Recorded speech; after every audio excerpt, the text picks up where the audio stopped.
Okay, we are live. Welcome to Dynasty Saturday Night 5 once again on your Saturday night. Please make sure you subscribe, rate, and review. Going for 2 live podcast feed. If you're here watching us on the YouTube channel, please make sure that you subscribe, like the video, leave some comments, help us game that algorithm. It'll really be doing us a solid. I'm Brian Ford here with my co-host Josh Walker, back on duty after serving beer to spring breakers and doing some traveling. How you doing?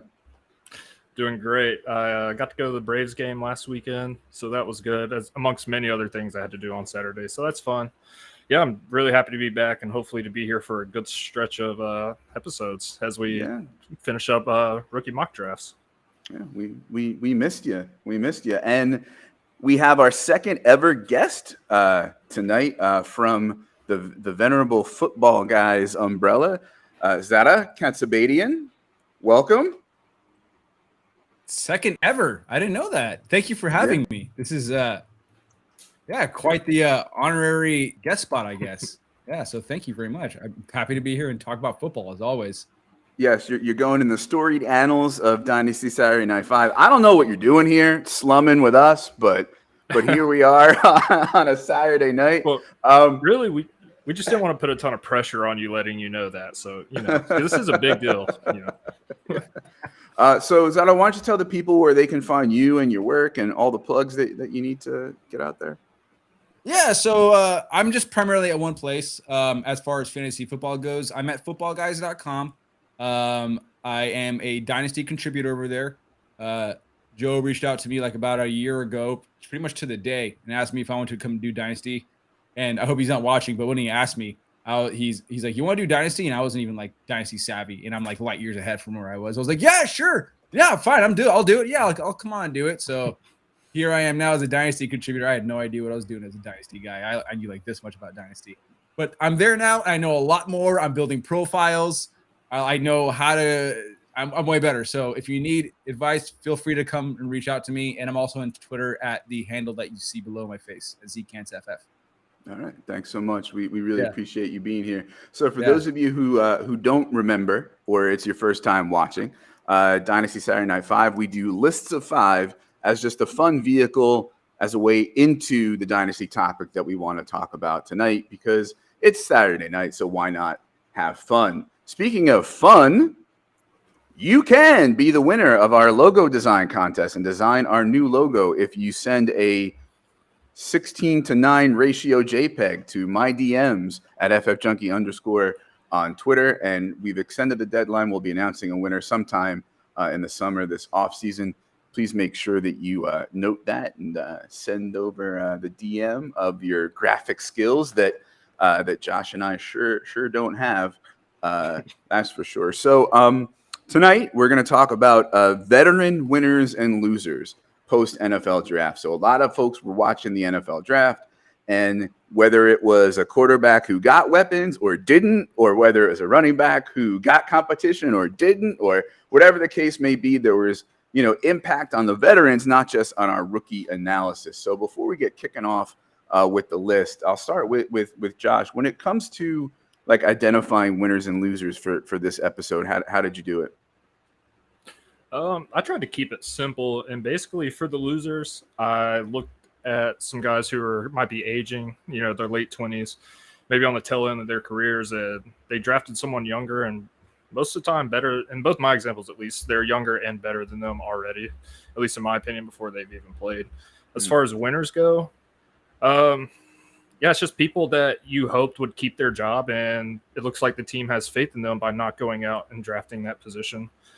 Like quarterback, not going out and getting a young quarterback that they might build for 2 or 3 years and replace them, or vice versa. So I kept it pretty simple with how I picked mine, but that's how I went about it. Zareh, how did you think about this exercise? I just classified it as somebody who dropped a tier or raised a tier. That's about it. As far as like, a wide receiver 2 that jumps from wide receiver 1, or an RB3 on a depth chart that goes to RB2, or if they're like being threatened for their RB2 position, they haven't officially lost their RB2 title, but if they're going to be threatened for it, and the likelihood is that they lose it. So some of that if they're being threatened or if they've clearly lost their status. So I know we've talked a lot on this show and all over about the sort of shifting of the dynasty running back landscape. Was there any particular position that either of you saw when you were watching the draft or thinking about this episode that you thought got impacted more or less than another? I think it was running back, just because you can have 3 wide receivers that are fantasy useful on one team. Running backs, it's harder to do that. You can maybe have 2, but you got to run a lot. And in a committee, if both are going to be successful, they both have to get a lot of carries. And I think that's less likely to happen on most teams than someone coming in as a wide receiver 3, like Zay Flowers maybe, or someone like that who can come in and already impact the game. Quentin Johnson, he's going to be the wide receiver 3, but that still has value on certain offenses. So I think it's the running back just because there's not as big of a room there. Do you agree, Z? Yeah, I think I agree with Josh, because these first round wide receivers that got drafted, they don't profile as wide receiver ones for an NFL team. They're more complementary wide receivers that play, as a flanker or a slot receiver. So there is no real threat. There are wide receivers, I think, like day 3 wide receivers or day 2 wide receivers, like Cedric Tillman, who profiles as somebody who could start. Marvin Mims as somebody that could start with a new coaching change. I like that. Yeah, with Marvin Mims. With Sean Payne, there are guys that could push that got drafted onto teams with new coaches, but there aren't really. I don't think there's any teams that got. Yeah, there isn't much shakeup at any of the positions, but I would have to agree running back.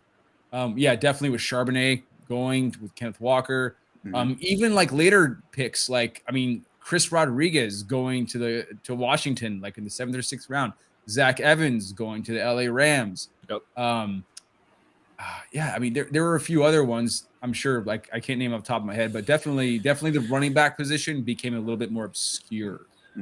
Yep. Have either of you done anything with this information as far as like trades out in the dynasty streets, as far as these shifting veteran values and trying to get ahead of things?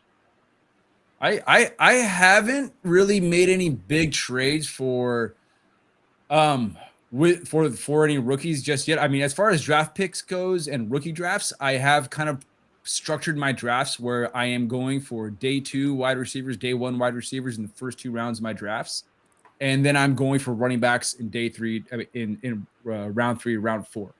So that's kind of, I'm like wide receivers, and that's pretty much it. And like the top 2 or 3 tight ends in the first 2 rounds. And in the later second half of the draft, I'm going all running backs. I'm attacking running backs that got drafted around 5, round 6, round 7.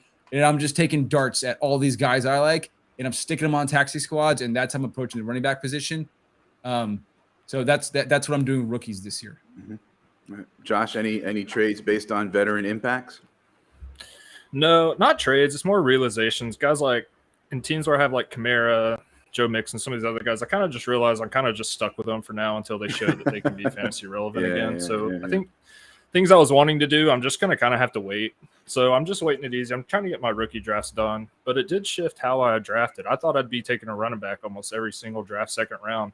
That's not the case. Just like he said, I've been taking running backs 3rd and 4th round. Zach Evans is some Tank Bigsby's that fall late, taking shots on them and getting either Laporta or Jaden Reed, guys like that in the round, and then getting like Zay Flowers, JSN, and Gibbs in the first. So it has shifted than what I thought it would be. I just drafted Jaden Reed like 20 minutes before I hopped on with you guys. I was at the 307, and then another guy had 304, I think, and I gave him my 307 and the next year 3rd for Jaden Reed, because he got that draft capital and the college production, and just his collegiate profile, right? I mean, like the guy as a 3rd round pick. You can have my next year's 3rd round pick and this year's 3rd round pick. I want him. So definitely agree. There are guys that are definitely slipping too low. He's probably one of them. As far as a survivor that we're not going to talk about tonight, there's renewed interest in the couple Damian Pierce shares that I still have. So I'm thinking, because he survived the draft, so to speak, except for UDFA's Xavier Valladay, who's more competition for Singletary than he is for anybody else. So. So he's probably someone that I'll be able to get a little bit more for than I like, because like before, people were like, didn't want to touch him with a 10-foot pole. So before we get started with our list of 5, time to pay the bills, just to remind you that today's show is brought to you by Underdog Fantasy. They are, of course, the industry leader. Best ball leagues, tournaments, private leagues, pick'ems. They're not just football. They are, of course, every major sport, although there's a whole lot of football, best ball drafting going on right now. Big, huge contest. I think there's one with like $15 million in it or something like that. And you can take advantage of both your loyalty to going for 2 and your loyalty to Underdog by going to underdog.com or the Underdog app and using the promo code GF2, and that'll get you a deposit match on any new account deposit of up to $100. And for those of you who are watching, we're fancy, and we have a little QR code there for you on the screen that you can scan, and that'll take you right to Underdog, where you can use the promo code GF2 and start playing and perhaps even start winning. All right, so time to get to our lists of 5. And so what we decided to do tonight was, much to everyone's delight, I'm going to shut up a little bit. And I'm going to let the guest and my co-host Josh, who hasn't been here for a couple weeks, do the lists. And I'm just going to do, hopefully, a lot of listening. And so we'll go back and forth, between the two of you. Guest gets to go first. Z, you're up. Who do you want to talk about first? I'm muted. Okay. My first guy is tight end, Tennessee Titans tight end, Chigoziem Okonkwo. I just traded for him today, talking about another thing I did that everybody else so desperately wanted to know about. I traded Darren Waller straight up for Chig Okonkwo like an hour ago. I just did that. So I'm high on him. I love him coming out of Maryland. I loved him as a prospect. I like his athleticism. I think he's got a lot of room to grow. And in this year, around my entire argument, it's that he's the tight end one now. Austin Hooper is gone, right? And we saw Chig, I'm just going to call him Chig. We saw him start to build momentum weeks 10 through 15 of the 2022 season. Ryan Tannehill was targeting him. Ryan Tannehill got injured in week 15 or 16, and the entire the train stopped, and it just all went downhill. He was going to be, I think Chig was going to be kind of like a late round or a late season, season saver at the tight end position, because tight end position is just really difficult every single year. So I'll just throw some stats at you guys. Chig's average snap share was about 41% weeks 10 through 15, 46%. I'm sorry. It was only 46%, right? During that time, he was averaging 4 targets per week and a 14% target share between that time span, right? But here's some really cool efficiency stats from Chig, right? In yards per route run, he was number 1 among tight ends. In yards per target, he was number 2. In yards per reception, he was number 1. In fantasy points per route run, he was number 1. So that's a lot of number 1s and 2s, right? Mm-hmm. So these are really good utilization metrics that show how efficient he was with the limited opportunity that he got on a 46% snap share with 4 targets per game, right? So like this guy, like he's going to make a lot of things happen. It just says that this guy has a lot of upside as probably like the 1B in an offense, pending Kyle Phillips doing anything. I would love that too. But like, it's Burks and Chig, right? Austin Hooper is gone. Chig was on the field for 88% of pass plays in 2022, right? And that's right there with Kyle Pitts, George Kittle, and Pat Freiermuth, right? So I think it's really wheels up when you look at how he's being utilized as a receiving tight end. They'll probably have a blocking tight end in there somewhere unless he learns how to do that better. But I think Chig, based on his efficiency metrics, based on what we've seen, I think if you can go acquire him right now, and if people aren't really savvy to what I just spoke about, I think you should go get him, and you're gonna really feel good about it. I think he's about 23 or 24 years old right now, so you're gonna have a nice little future with Chig. Our friend Zach here checking in the chat agrees with you. Got a lot of Chig. I have a pretty good amount of shares too. Josh, what do you think about Chig? No, I love Chig. He saved my a few of my leagues that I won last year by picking him up, because I usually wait a little bit on tight end if I can't get Kelsey or Andrews. So I waited, and most times it worked out when I had Njoku, but otherwise I picked up Chig in those other leagues, and he did really well until Z said they just kind of fell off. Mm-hmm. He's big, and even with Hooper there, I remember seeing a headline that the coaches were actually drawing up plays to get him the ball. So even while he was a kind of a work in progress, he was still one of the major parts of that offense, and I think that's just going to grow this year. So I love it, and actually, I'm about to go try and move my Darren Waller for a Chig in my Devi league. Once you said that, I didn't even think about that. That's one of the trades that I found for Chig when I was doing some notes for the episode was straight up for Dulcich, and I was like, that seems wow, but we're saying even Waller now too. Wow, so Z's putting his money where his mouth is. Are you concerned at all that even with the increased volume on a bad offense that runs a lot, that it's just not going to be enough for him? Like, don't get me wrong, I love the player, I know all the efficiency, like I have a bunch of shares. My one concern is that team may be a dumpster fire. Will Levis starting by week 6 and like they're running the ball 35 times a game. I'm not worried if it's Will Levis, as long as it's not Josh Dobbs or Malik Willis. I mean, like Will Levis can still deliver the ball. I don't like Will Levis very much. He's kind of a gross quarterback, but he can distribute the ball efficiently. He's got a good arm on him. And I'm really baking in Chig's athleticism into his appeal, right? His efficiency metrics speak to his athleticism. He's just a natural catcher of the ball receiver, I think. I mean, we saw when you watch him catch plays out of the backfield as an H-back at the goal line, like they use him as they get him open. They want to get him open in Tennessee. So I'm not really worried about pass volume, primarily because it's just him and Burks. Mm-hmm. They're not going to pass to Derrick Henry. We'll see what happens with Tyjae Spears, but I mean, like, I'm not going to really overthink this. I'm just going to go with what I'm seeing and the metrics are telling me. And I'm going to just I'm going to have some kind of conviction in myself and go with Chig on this. Right on. Josh, who's your first guy on your list? I'm going to go ahead and knock my one quarterback I have, and it's someone who I've been drafting a lot in the last few startups I've been doing based on where I can get him. It's Geno Smith. They signed him to a 3-year deal. I mean, they didn't, and Drew Lock's his only competition right now, so I don't see him losing his job unless he just falls off the table, because he was really good last year. I think people are just calling it a flash in the pan, but he was one of the most accurate quarterbacks. He had one of the best decision makings. And he's got now 3 stud wide receivers to throw to.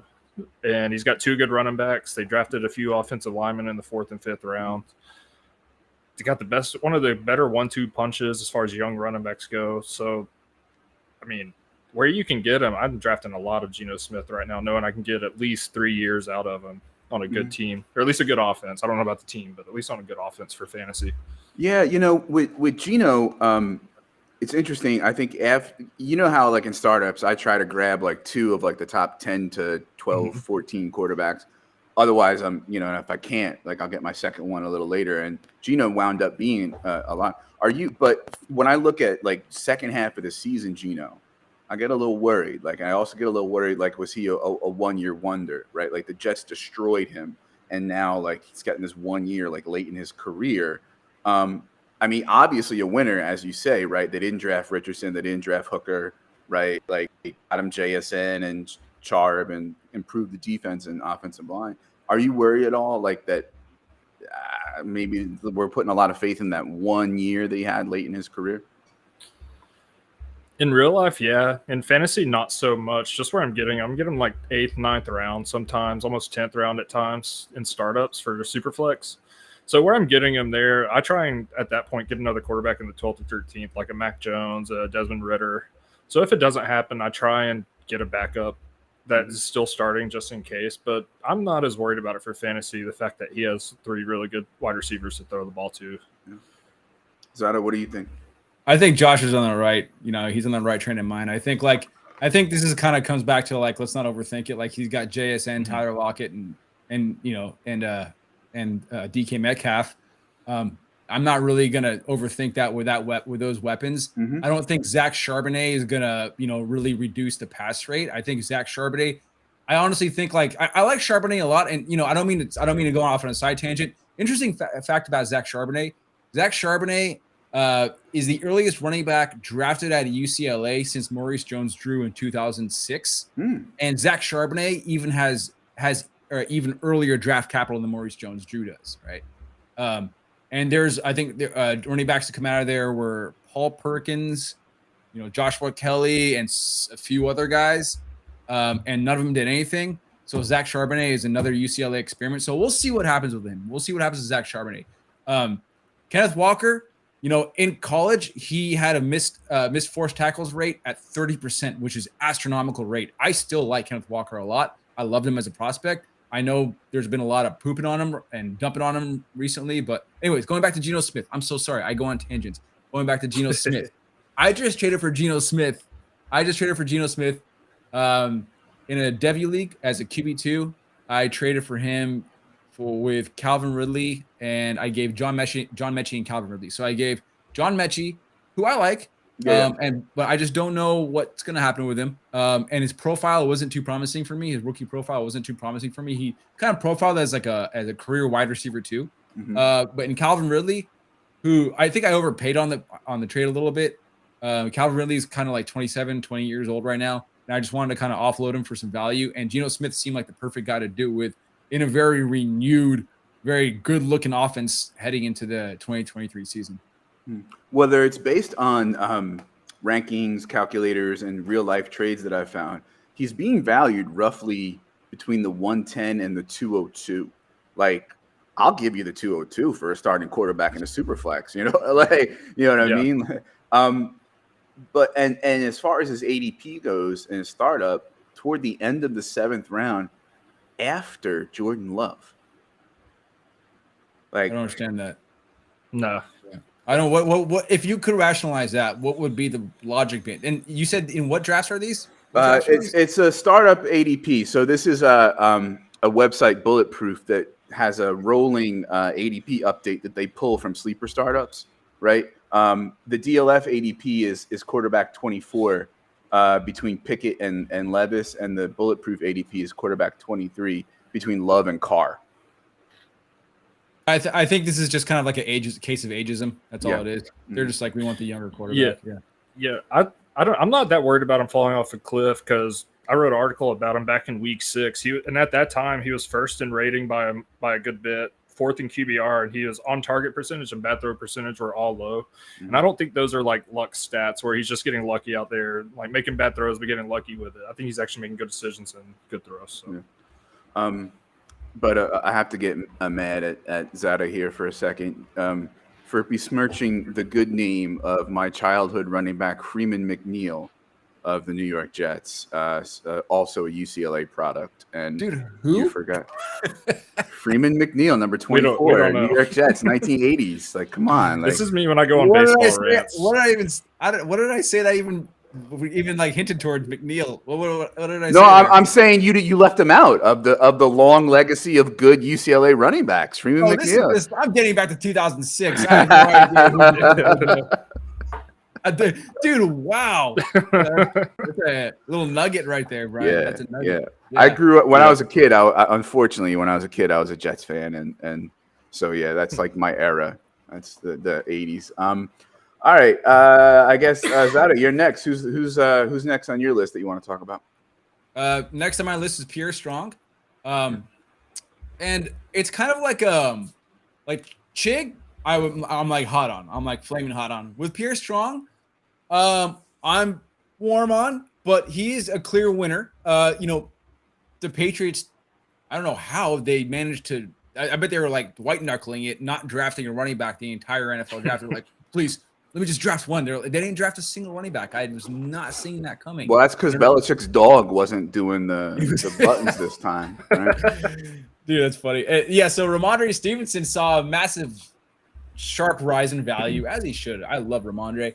But Pierre Strong, I mean, he's just this guy who has the profile of a satellite back. He has a BMI of 28.9, but as a collegiate rusher, he had three of 4 of his seasons he rushed for over 1,000 yards and averaged over 7 yards per carry. Now, he was a small school running back. For anybody who comes at me for that, I understand it, but it shows his capability as a runner. So the thing is, last year we were under the kind of like assumption, or it just kind of felt like that Pierre Strong was the preferred satellite running back. But I went and looked back at the numbers, and both Kevin Harris and Pierre Strong were both utilized at the same amount as receivers. It's just that Kevin Harris received no targets, and Pierre Strong received like 7 targets in like 4 weeks towards the end of the season. But the thing is that, like, I think that Pierre Strong, like I said, he's going to be a satellite running back. He has a profile. He has the anatomy. He's far more athletic than Kevin Harris. Plus, I think, like, if anything, we can see Pierre Strong as like a Shane Vereen light version, where Shane Vereen, over like in like a 4-year span during like his peak production, he averaged 12 carries a game and 4 targets a game, right? And I think we could see something a little bit less of that. Also, I will say though, but I will also say that you need to stash Kevin Harris if you can. Kevin Harris, he had an unfortunate slew. I think he had a back injury and like a hamstring injury at South Carolina. I had him, if he wasn't injured, he would be my RB3 in last year's class behind Kenneth Walker. Like, really? I wasn't on the Isaiah Spiller train. Like, that was not me. I was a big fan of Kevin Harris. He, in his only healthy season in 2020, he ran for 1,138 yards on 168 attempts while averaging 6.2 yards per carry, right? He had a 20.5% missed tackle rate, right? So when we're talking about missed forced tackles, right, just so we have like preference, so we have like a bar to talk about, 20% is like the baseline for where you want that to be. Like, Jahmyr Gibbs was at 24 point and some change in his final year of college. Breece Hall was at 26%, and Kenneth Walker was at 30%, right? So that just speaks to what they can do independent of their blocking scheme, what they can do as a runner and create yards on their own. So Kevin Harris, for somebody who was super athletic, was creating yards on his own. So I think he would have, like I said, I think he would have been the RB3 behind Kenneth Walker. And I think if something does happen to Ramondre, that Kevin Harris will be the next guy up on early downs. He will be, I guess, the Damian Harris without the targets, without the receiving game. Yeah, I mean, everybody's talking about like Ramondre as a survivor. Well, downstream from that means, the other guys in the backfield are too. Josh, what do you think about Pierre Strong? He's a guy I didn't like too much coming out of college, but what we hear is the team likes him and wants him to be the third down back. They do still like Ty Montgomery from what we hear as well. Are you interested at all in Strong as a sneaky like buy low or waiver pickup? Or yeah, I am, and it's basically where I drafted him.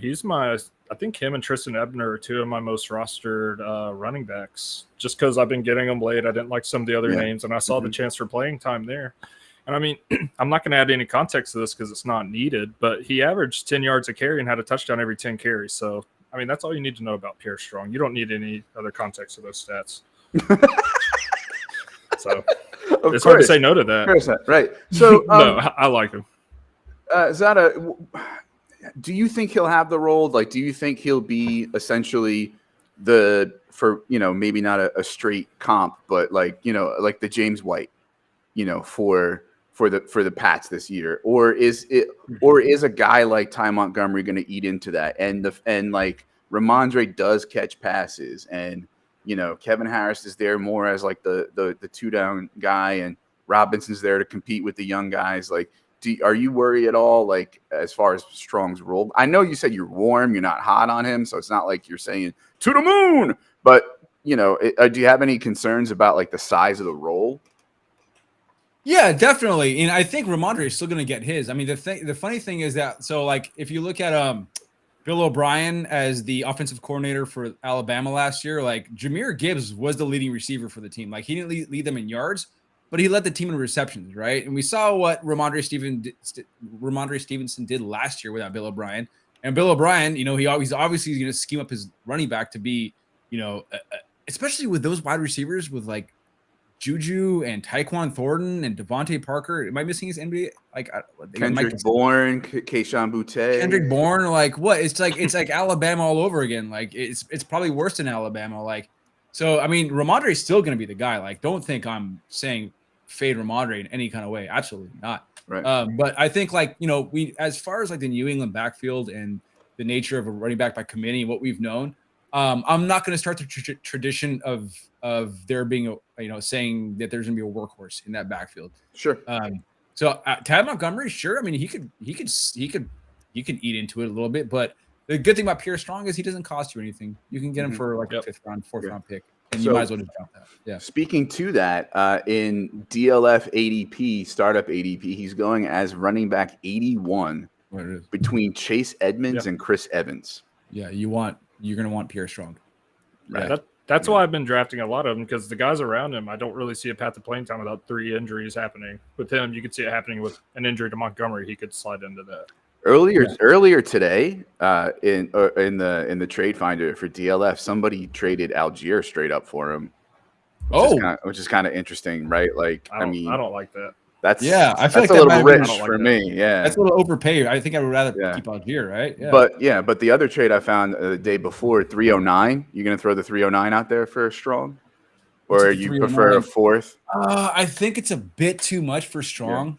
Just a little bit too much. Yeah, just a little bit too much. Yeah, there's still guys at 309. There's start throws in the late 3rd. I'd rather take a shot on them. Yeah, there's some tight ends and maybe some wide receivers. But 4th round, and when Sean Tucker's there, I'd rather have Pierre Strong. So absolutely, yeah. All right, Josh, who's your next winner or loser?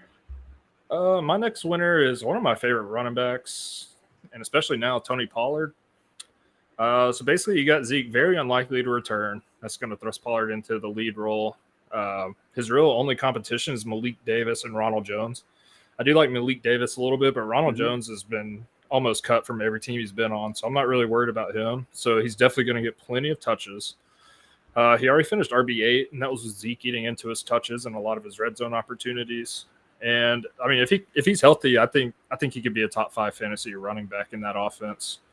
Because Mike McCarthy doesn't seem to be in a hurry to throw the ball a ton. And Dak did throw a lot of interceptions. So, yeah, I think Tony Pollard, where you're getting, he's a steal right now in startup drafts because he's got top 5 potential.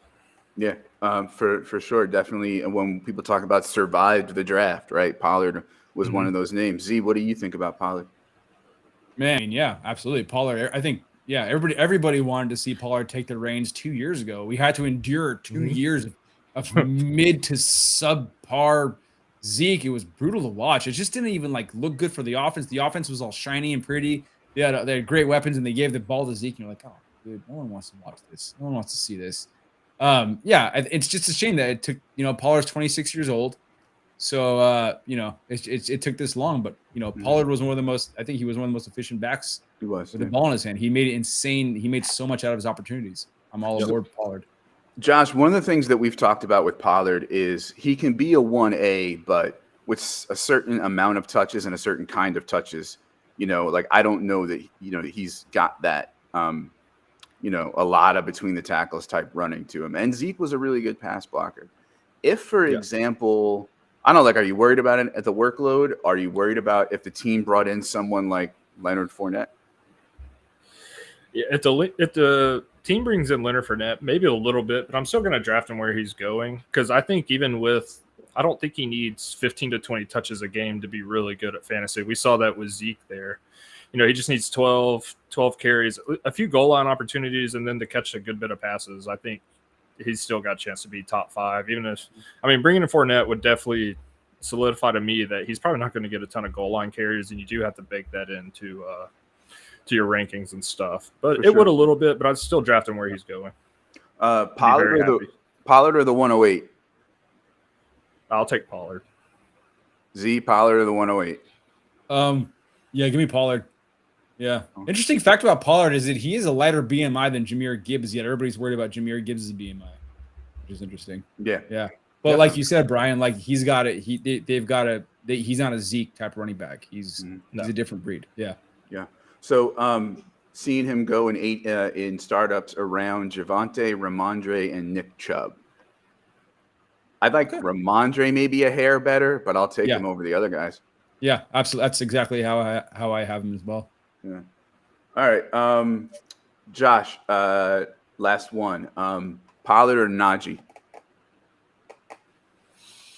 I'm gonna go Pollard just because I think Jalen Warren showed he's good, and I'm honestly afraid. And I thought about asking Jeff to write an article about this. How the Steelers just kind of ran Najee into the ground, and he doesn't look as quick, he doesn't look as athletic, and he's battling injuries now. So I kind of think they just ran him too much his rookie year, and I think the Falcons. Just touching on a little side point, I think the Falcons should learn from that and not give Bijan Robinson a shitload of carries this year, and just make sure you have him for 8 years at health. All right, so Zach's asking us in the chat here, would you go as high as 106? I mean, you're essentially saying like JSN or Pollard there, right? Yeah, that's JSN or Pollard. Yeah. I mean, like at that point, like I think I'm going. Give me the pick. Yeah. Yeah, I think I want JSN over Pollard. Unless I'm stacked at running back and just stacked at wide receiver and need a running back, I'll probably take the pick. But if I'm running back needy, I would take Pollard. JSN, yeah, go ahead. No, you go ahead. No, I was going to say JSN. I don't want to make a mistake about it. I want to clarify that JSN is going to be he's going to have an amazing career. So yeah, I would definitely go JSN. Yeah. Who is your next guy on the winners and losers list? It's not a sexy guy like Pollard. It's another backup running back. It's Keontae Ingram, Arizona Cardinals running back. And the argument is that he's a big running back behind James Conner. That's it. You are speaking my love language when you bring up Keontae Ingram, by the way. I am embarrassed by the percentage of shares that I have of Keontae Ingram in my portfolio. What makes him the winner? He's just – they didn't draft anybody. They didn't bring anybody in. They didn't draft anybody. They might do something in free agency. But, I mean, James Conner missed 4 games last year due to shin, knee, and rib strains, right? He's going to be 28 years – he's 28 and a half years old when the season starts, like 28 and a quarter. I think Keontae Ingram right now, he enters the realm of like what Alexander Madison was last year or like Jalen Warren was last year. So you just kind of like stick him on on your bench in a startup league, in a startup draft. You get him later. And you just put him over there with Jalen Warren. You put him over the Chuba Hubbard. You just stick him over there with those guys. He's just a big guy who can run hard. He's a good pass catcher. Mm-hmm. He was productive his first 2 years at Texas. I think he produced more than Bijan or Roschon Johnson in 2019. He outproduced him, but then they brought in Bijan. He transferred to USC, put up like 950 yards at USC. He's a fine runner. He's a capable runner. Mm-hmm. He's the perfect complement and replacement to James Conner should James Conner get hurt. That's all it is. I liked Ingram coming out of college. Well, not like to the moon, but like well-rounded skill set. I thought he could find a role. He did flash on. It was like a primetime game, I think, his rookie year where we saw him score I think 1 or 2 touchdowns and broke off a big run or something like that. I seem to be higher than the market on him, Josh. I have him as my RB 56, whereas we see him at 76, 73, 72, 79, 66, below 86, not even on the list, and 76 in various rankings and ADPs that I pulled. Do you have any lean one way or the other on Ingram, especially given the low price?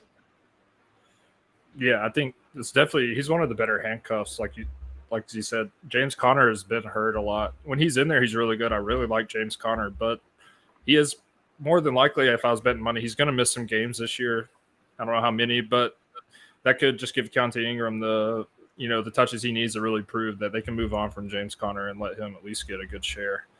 I like him. I don't have a ton of shares, but I like him a lot. Zareh, he's a really good handcuff. Before the show, you and I were threatening Josh with going down a tangent about UDFA running backs.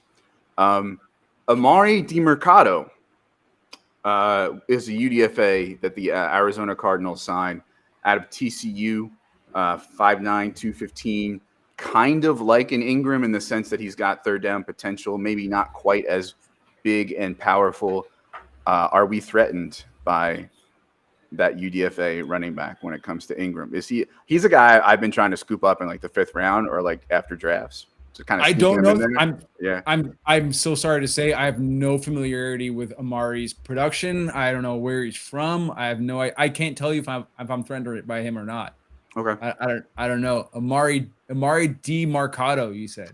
Yeah, I'll put it in the chat for folks who maybe wanna Google him. Like, I mean, listen, he's just a fun UDFA running back that some of us are having some fun with because listen, it's just James Conner and then not much else. Even though I like Ingram, so yeah, he's a TCU. He was what's his face's Kendra Miller's teammate, older prospect, like a 5-year prospect, but yeah.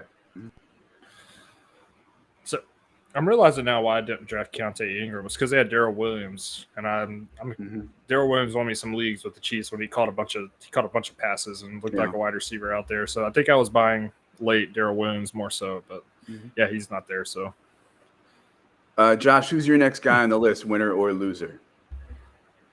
Yeah, I'm gonna just do my last winner and then get to the losers later. Yeah, it's Irv Smith, someone I've liked for a few years. He's just never really gotten the opportunity. Cincinnati didn't draft a tight end, showing that he's going to be the guy. He's still 24, so he still should have plenty of dynasty value. And last year, the Bengals actually made Hayden Hurst look a lot better than I think he actually is. And Joe Burrow showed that he likes to throw to the tight end. I think a lot of that has to do with Jamar Chase and Higgins leaving the middle of the field open, hence why Tyler Boyd gets a lot of receptions. But I think not drafting anyone, they showed that they're ready to make him be the guy. And I don't think that's shown yet in ADP and in startup drafts. And given his age, I think it's a pretty easy buy right now. And he has a potential to – I'm not sure what his contract situation is, but if he balls out this year, he's got a good chance to have a place to play for a few years with a really good quarterback. I think it's slightly team friendly because of the injury, but I'd have to. I mean, that's fair. He's been on and off the field, so I think it's worth a shot for them to take. Are you worried at all that like in that offense, he's essentially like the 4th, 5th pass option at all? Or I mean, obviously everything's like price dependent. Like if you're only burning a third on him, then who the hell cares? But certainly seems like there's a cap on what he can do. Yeah, I think the main thing that's going to hurt him will be not having a familiarity with Joe Burrow like Tyler Boyd does. But I kind of like him more than Tyler Boyd as a player. I think he's really athletic for a tight end.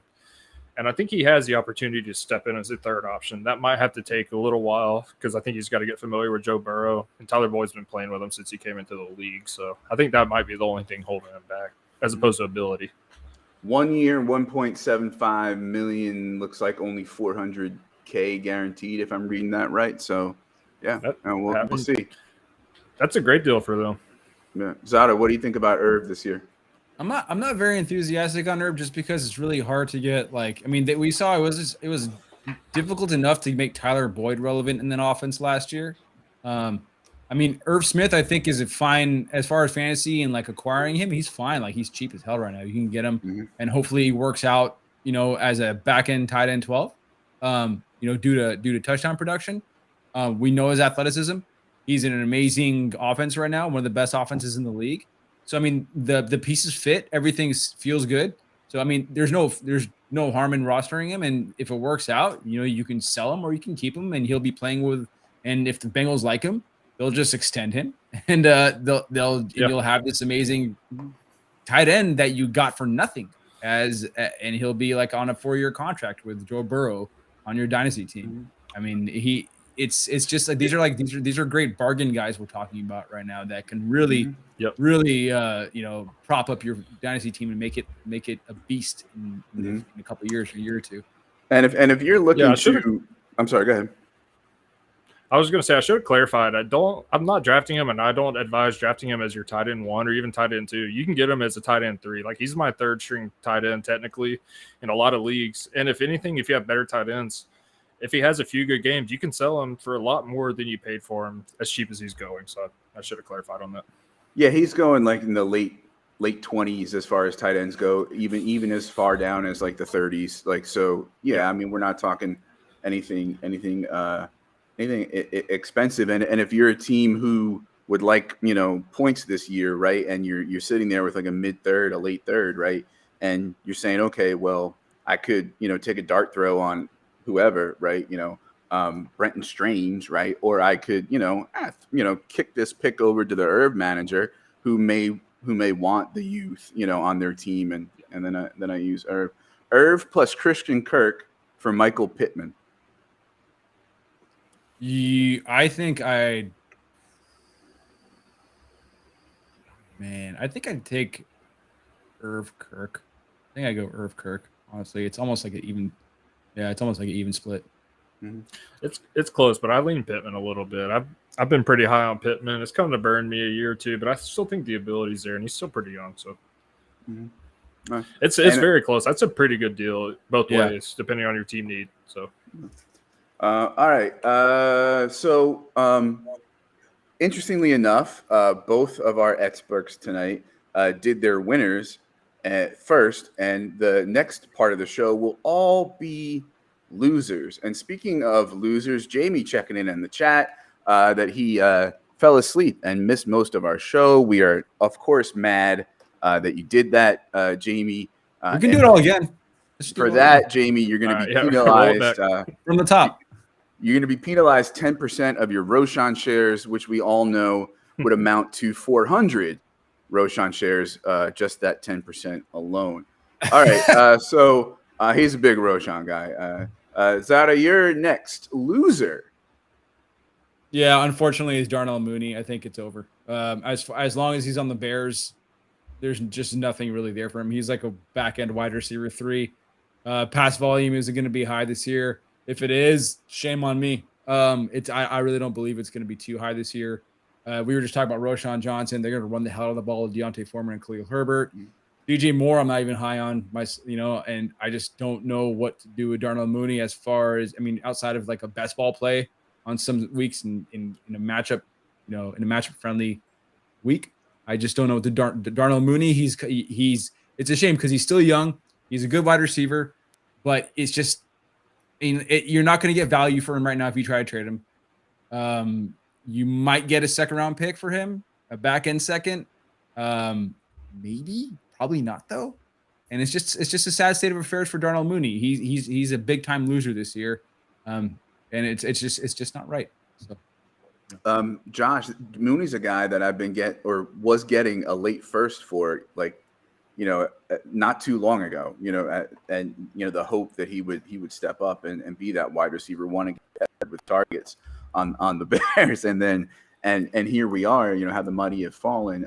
He's basically ranked or going as far as ADP goes in the 50s and 60s among wide receivers.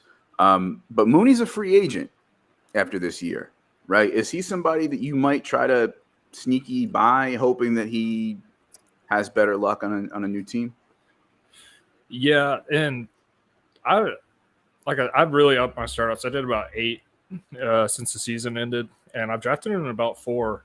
But all 4 of them, he's on my bench. I haven't drafted him as a starter, and I think at that point, the market's kind of caught up on it a little bit. I'm getting him late enough to where if he's 25 years old and he's shown that he has the ability to be not a wide receiver 1, I think he's a good wide receiver 2 in an offense. But he's shown that he is a free agent. I just have this really bad feeling that the Bears are going to re-sign him. He's just kind of going to be stuck in that as their big play threat. So, like I said, I'm buying him late, not as a starter. But, I'm not that optimistic about it. It's more one of those things where I'll just eat it. I still think I can throw him in for bye weeks or if I get an injury, he'll be decent. But, yeah, he's definitely fallen off the fantasy radar a little bit. What about this? How about this? What if Matt Nagy calls Mooney next year and says, hey, Darnell, come to KC, dude. Come to KC. Come on now. Darnell, better than Mecole Hardman, better than, I think right now, I think any football team would prefer him to Sky Moore. I like Sky Moore. Sky Moore is a prospect, but I would not be acquiring any Sky Moore right now.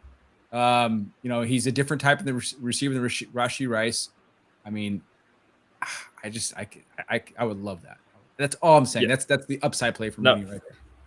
See, I have a contrarian view when it comes to KC.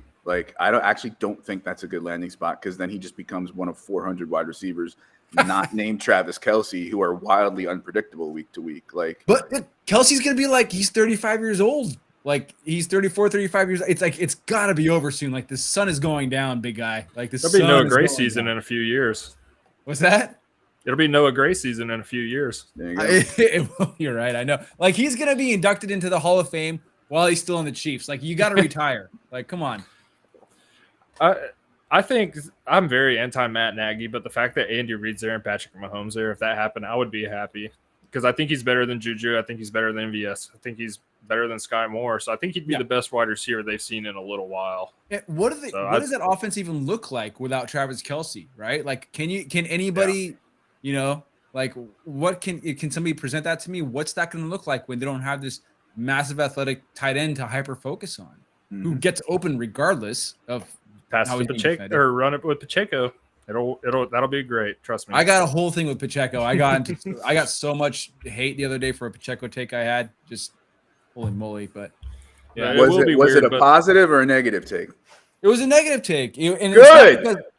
Oh, was it? Okay, good. And the people who hated you should be ashamed of themselves. They're so mad. They were so mad. I was like, I have to get off Twitter because I am kind of like mentally just exhausted from just reading all these comments. But man, my part of my process is not only looking at stats and not only looking at film, because I love doing both, but it's also like taking into consideration how teams approach roster construction regarding different positions, right? And they value different positions.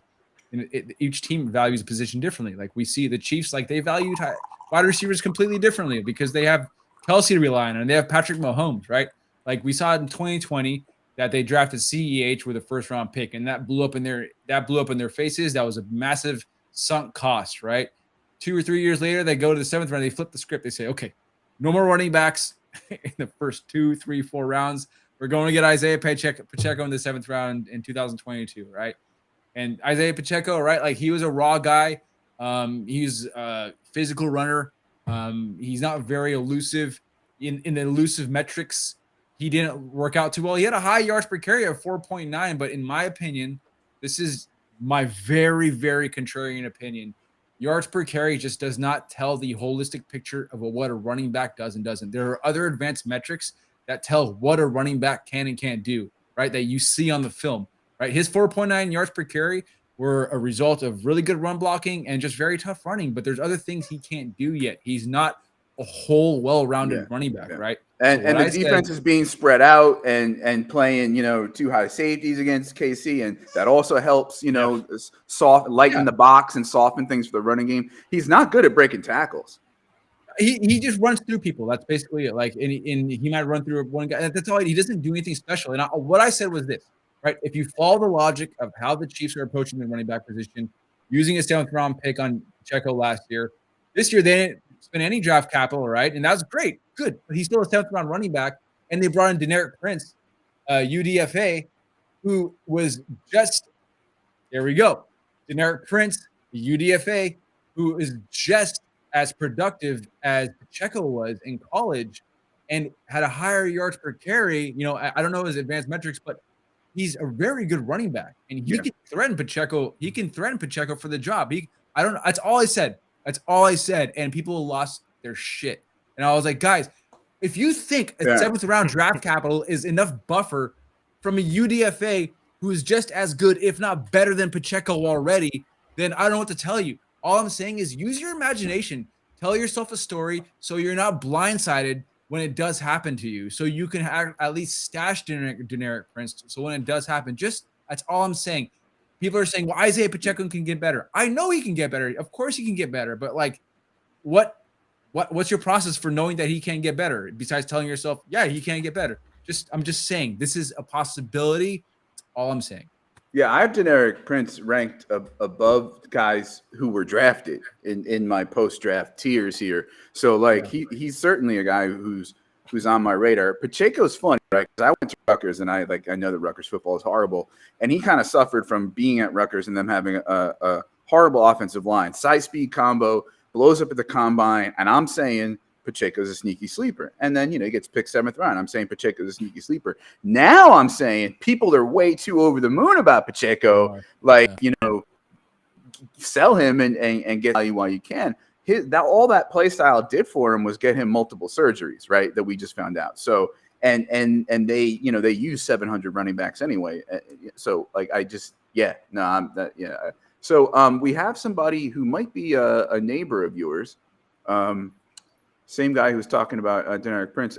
Daniel here says, your shirt says Galaheo. It's a high school 10 minutes from my house. Yeah, no, my cousin's from here. I got this from Aloha Exchange over there. So he took me to his, because my wife is from Oahu, and so my cousin-in-law, he just took me to Kaleo, and we just drove around and got some food, and so I like Aloha Exchange a lot. That's cool. You're from there, Daniel. That's sick. But he showed me around his old neighborhood and stuff like that. So yeah, I visited your neighborhood. Yeah, I visited your town. Yeah, I mean, not Oahu. We were talking not Oahu, on Kauai. Sorry. We were talking before the show about things that like don't get taught in history class, and like when I teach students about the coup to overthrow the queen in Hawaii, that we essentially stole Hawaii, like they're like blown away. I'm like, well, how did you think a country that was here got a state thousands of miles into the ocean? I mean, come on. Yeah, exactly. Right. So military industrial complex. All right. So Josh, you have another bear who's a loser. Why don't we do him, and then we'll round out with some tight end losers and land the plane. Yeah, so this is mostly a loser in a dynasty aspect more so than a redraft, more like 3-4 years down the line.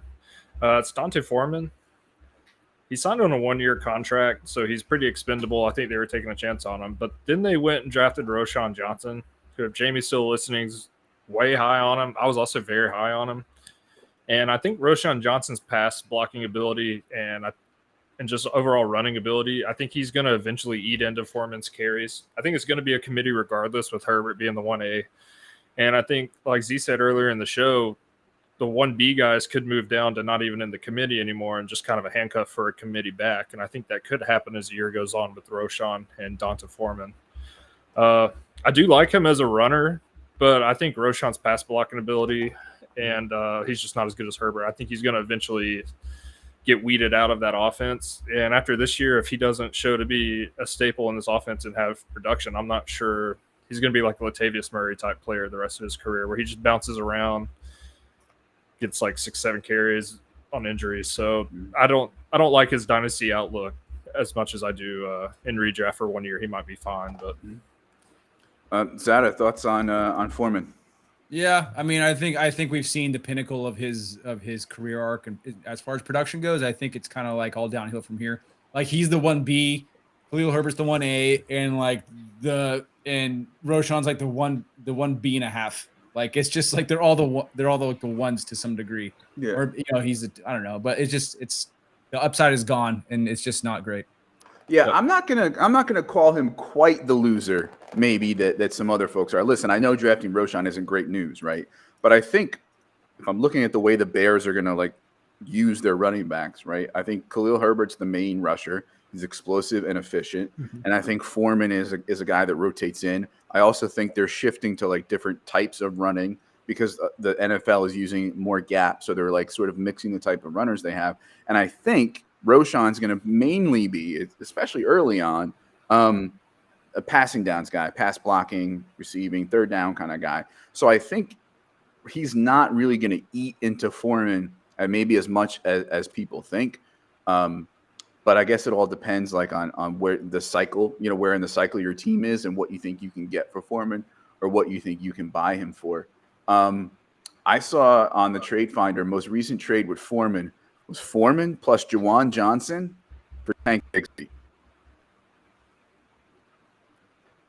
What do we think of that? I mean, I'll take Foreman and Juwan just because I like Juwan Johnson. 2 weeks ago, I talked about him being a buy in fantasy, and I almost put him as a winner in the draft because he's going to beat the guy, and he showed really good potential last year. So I think I'll take the shot on Juwan and Foreman because, like you said, I don't know if Roschon will come in and be the 1B in his first year. I think he'll work his way into that. So Foreman could have some value this year, but I think in 3 or 4 years, I don't see him being much of anything. Okay. Zareh, what do you think about Foreman plus Juwan Johnson for Tank Bigsby? I like Tank. I just don't think he's going to do anything really, this year unless, Etienne gets hurt. And also, like, Tank, I think he profiles more better as a receiving back than as a rusher. So maybe he might have some receiving value this year, but as far as like, fantasy point production goes, he's not going to outproduce Deontay Foreman 1-to-1. So I think I'd rather take Foreman and Juwan Johnson for sure. Yeah, I think I take the Foreman, and there's no bigger fan of Tank Bigsby probably than I am, and I think people are really overreacting to that landing spot. I think he's the more well-rounded back. I think he's like a 1B and is solid from like day one. But at the same time, when you add Juwan Johnson to that, like an asset that I really like, yeah, I'm taking the Foreman and the Juwan side. All right, Zareh, your last guy here, a loser in the tight end position. I know, right? I didn't think so either, but then I spoke to Cecil at Football Guys, Cecil Lamney, and he does. He's a sideline reporter. He's a team reporter for the Broncos. He has a radio show that covers the Broncos. And I asked him about Greg Dulcich, and I reached out to him asking about Marvin Mims and Tim Patrick and the entire receiving core. I'm like, what's up with Dulcich? And he thinks that Troutman, with Sean Payton there, Sean Payton came and he brought in Troutman almost instantaneously. And I'll just read you a quote from Cecil Lamney's article they wrote on Troutman. He goes, "The dirty secret in the NFL is that it's all about fit, and Troutman fits what Payton wants to do." Right. So Troutman was drafted. The Saints traded the 130, 169, 203, and 244. That's 4 picks to move up to the 105 and get Troutman.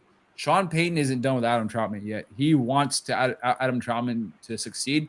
And I think there's going to be some competition for Dulcich in training camp. If you can get Adam Troutman right now, I think you should try. Adam Troutman was a small school tight end, very productive at his college in his final year. We were all high on him. He's just like he was like one of those stories, kind of like Irv Smith, where, there's like certain things that happen to these guys, like Irv Smith hurt his thumb or something like that. And like, it just never worked out in training camp and the timing was wrong and Troutman suffered injuries. It just didn't work out. But there have been small windows where I've seen Troutman produce and he looks promising. He has upside. So I'm just saying, like, Dulcich, it seems like there's a little bit of blemish to Dulcich with Sean Payton there, and Sean Payton bringing Troutman, and how Troutman profiles as a receiving tight end, and fits what Payton wants to do with that Eric Coryell style offense.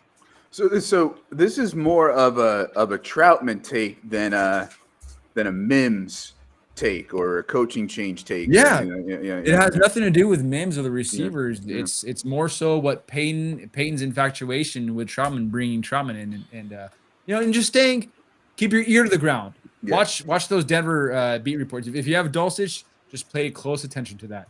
Yeah. So Josh, this one hurts. I love Dulcich. What do you think?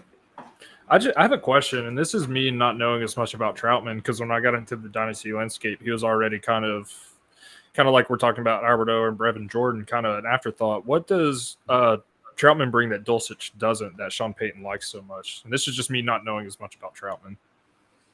So it's nothing. I don't know. I don't know what it is. I don't know. It's just his preference. It's familiarity. Like fairly similar players to me. So, but I said, I didn't know if I was missing something. Troutman has a really good agility score. He has a really good wingspan. Outside of that, he doesn't have high burst. He doesn't have high speed. He didn't run an incredibly fast 40 time or fast 40 time at all. There's something that I didn't study Troutman. This is solely on Cecil, and Cecil, like, when he says something, especially about the Broncos, like, I just don't question Cecil.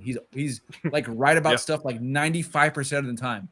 And, and I really think I put a lot of weight into what he says. He doesn't just spout off. He's not on Twitter bringing out hot takes. He talks Cecil only speaks when he has to. So this is straight from him, and I'm channeling him, and I'm telling you guys, like, this is what he has said. He's written about it, and I'm just putting it out there into the world. I like Dulcich. I was very high on Dulcich. I thought I've said like countless times this offseason that he is my breakout tight end.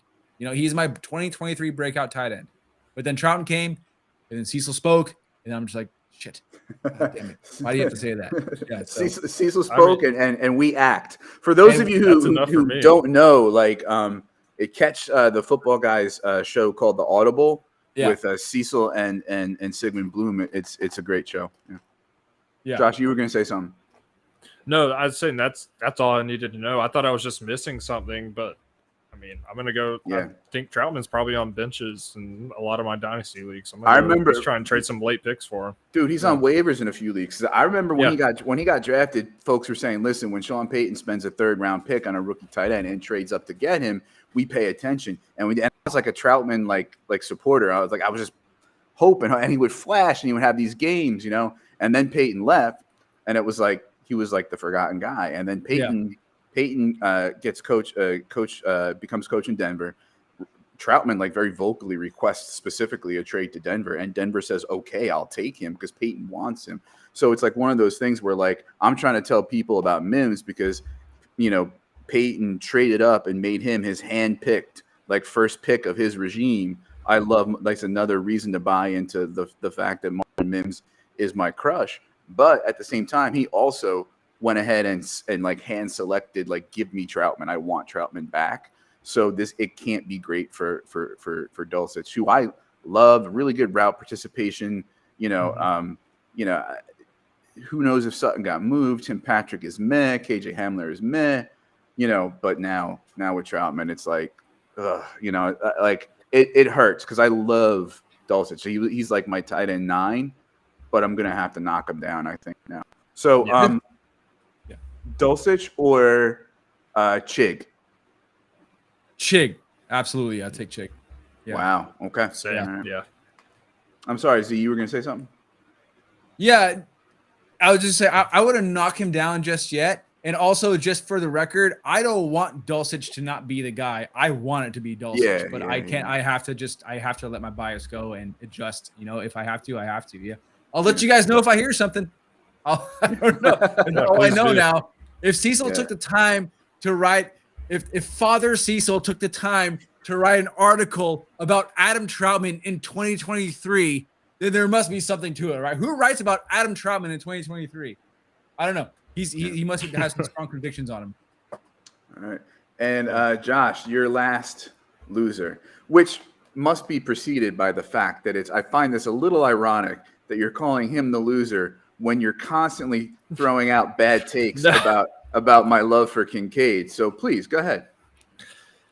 I'm throwing out bad takes about Kincaid basically being the next Gabe Davis as a big wide receiver too. I think, all right. So yeah, my my next loser is Dalton Knox. And I knew you were going to have a comment about this. That's one reason I put him on here because I think it needs to be talked about.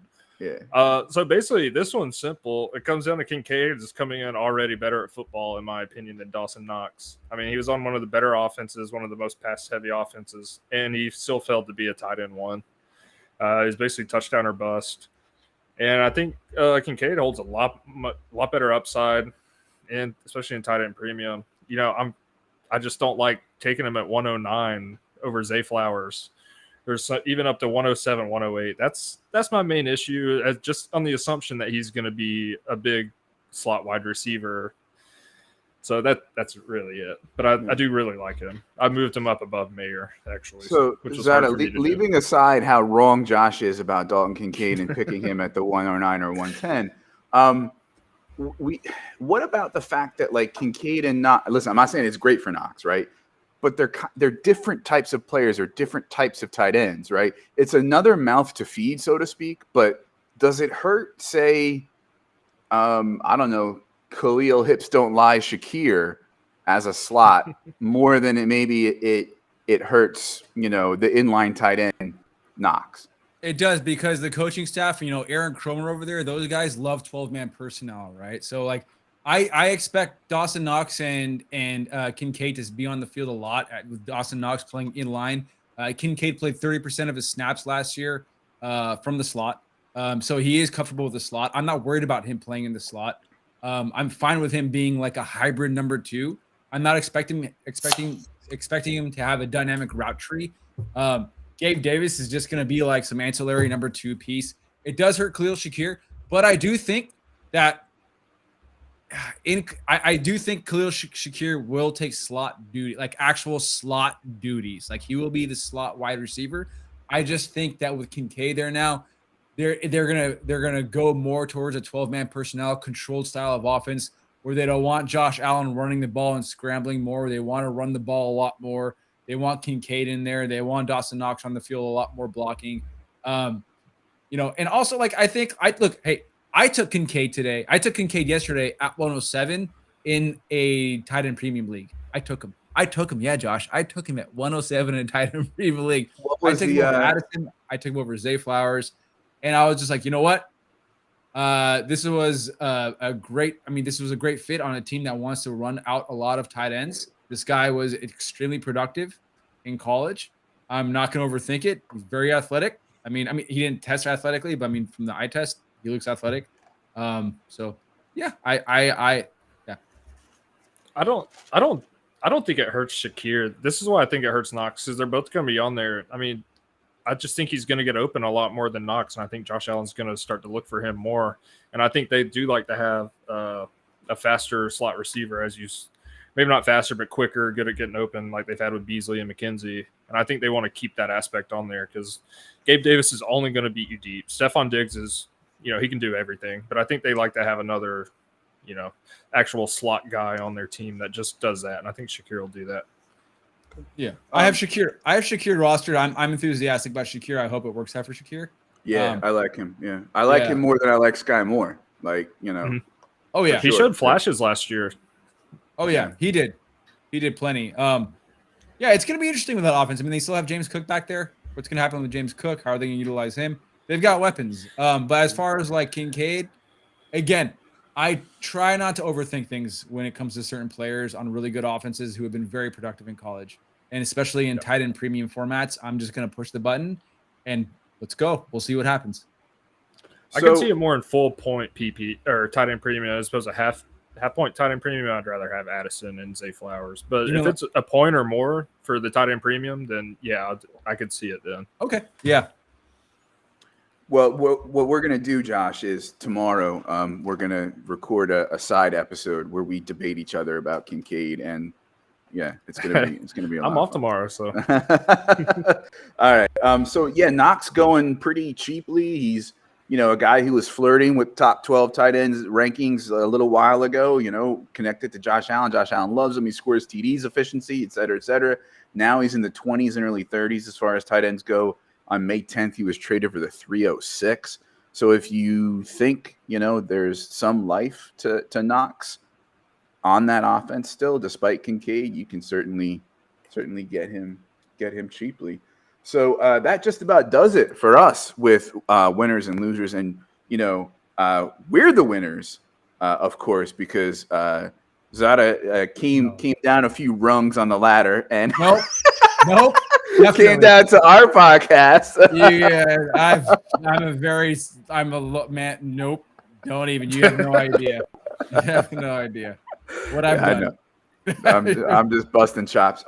So please make sure you subscribe, rate, and review the Going for Two Live podcast audio feed. If you're watching us here on YouTube, before you go, please make sure you subscribe to the channel, like the video, leave a comment, help us beat the algorithm. Remember our logo design contest. You can send me a 16:9 ratio JPEG in my DMs at ffjunkie_. You can design our new show logo, which we will reveal the winner sometime in the summer. Zareh, I can't thank you enough for coming down. Why don't you tell the folks where they can find you and your work?